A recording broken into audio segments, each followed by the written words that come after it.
Hello, welcome to Do It Yourself channel. Today I will show you where to find stopwatch in Samsung Galaxy Z Fold5.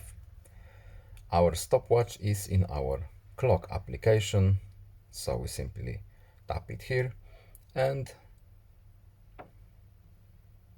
stopwatch is here.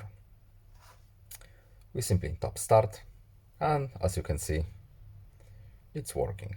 Stop, we can reset or resume our time from this little menu here. Alternatively, we can just tap a clock if we have clock widget on the home screen, and it will transport us directly to this little screen here. That's all. I hope this video was helpful to you. Please leave a like and subscribe. Have a nice day and see you in the next video. Goodbye.